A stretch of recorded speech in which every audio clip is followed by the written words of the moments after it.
Cantabria viene reclamando y esperando desde hace muchos años una mejora en sus comunicaciones por tren con el resto del país, y con las obras de la alta velocidad avanzando a buen ritmo en muchos tramos, estos días hemos conocido noticias muy interesantes y que ayudarán a recortar los tiempos de forma muy notable y antes de lo previsto. Ha sido durante la visita del ministro de Transportes, Óscar Puente, a la comunidad cántabra, donde ha dado el anuncio que ayudará a rebajar los tiempos de viaje con el resto del país a través de Reinosa y aprovechar los avances en el trazado de alta velocidad. La novedad es que el ministerio pondrá en servicio el tramo entre Palencia y Alar del Rey, sin esperar los 3 años que se tardarían en construir el trayecto entre Alar y Reinosa. Una actuación que obligará a la construcción de un viaducto y un nudo de comunicaciones en Nogales para el paso de los convoyes entre el trazado actual y el que se acabará de altas prestaciones. Así, el viaje entre Madrid y Santander se acortará en cerca de media hora, algo que supondrá una inversión de 60 millones de euros.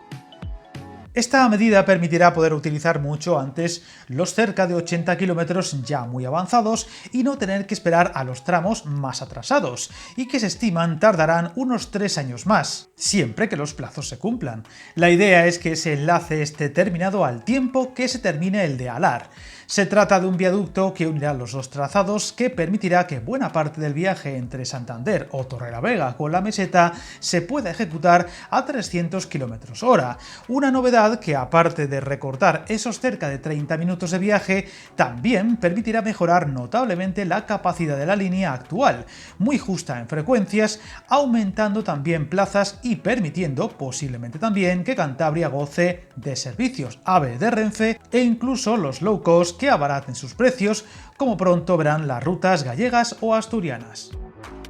Viajar en tren nunca fue tan fácil. En trenes.com encuentra y reserva tus billetes de Renfe, Wigo, Irio y muchos otros países europeos. Vive experiencias únicas a bordo y recuerda, si vas sobre raíles, está en trenes.com.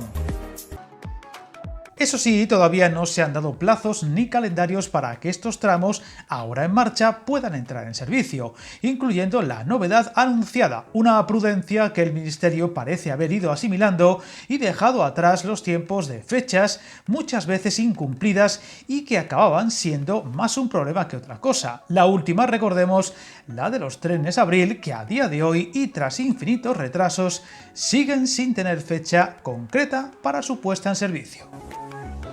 Aparte de estos anuncios, la visita de Puente sirvió para repasar otros temas ferroviarios de actualidad o pendientes, como el de la estación intermodal del polígono de La Pasiega de Piélagos, una reclamación que el ministerio ve inviable, aunque no ha cerrado la posibilidad de su construcción futura si hay suficiente demanda y siempre que un gestor asuma la gestión de la estación. Recordemos que en el trazado de alta velocidad ya se han invertido 415 millones para el tramo entre Palencia y Alar del Rey, y se acaban de aprobar otros 19 millones para licitar los proyectos hasta Reinosa. En cuanto a la nueva conexión ferroviaria Santander-Bilbao, el ministro la ha asumido como un reto importante y se está trabajando en la segunda fase del proyecto, todavía a largo plazo, y que en Cantabria confían que en este 2024 se den avances significativos. En cuanto a las cercanías de Cantabria, Puente recordaba que su ministerio tiene comprometida la inversión de 1.300 millones de euros, con 933 ya movilizados, recordando que el apeadero de montaña entrará en servicio en abril y que se comenzará la duplicación de la vía de la línea Santander-Reinosa en 2025. Además, en el proyecto de reordenación ferroviaria de las estaciones de Santander, el primer paso, la construcción del edificio de oficinas a la altura de la Peña del Cuervo, va a ser licitado próximamente. En cuanto al nudo de Torrelavega, ciudad ahora mismo con muchos proyectos en marcha, la variante de Sierra Pando, que tiene un coste de 125 millones de euros para un solo kilómetro de longitud, se está tramitando actualmente con un modificado para la ejecución del falso túnel en construcción, el punto más delicado del proyecto, con vistas a estar listo este mismo año. Ciudad que afronta al fin de forma decidida el soterramiento e integración de sus vías, que incluye la renovación del trazado de 1,8 kilómetros de la línea de ancho métrico a su paso por la ciudad, de forma que se canalizará de forma soterrada, además de la construcción de una nueva estación subterránea y la adecuación del actual edificio de viajeros. El proyecto se contempla con un nuevo aparcamiento, también subterráneo, la transformación urbanística de los nuevos espacios que la actuación genere para la ciudad y su integración en el entorno.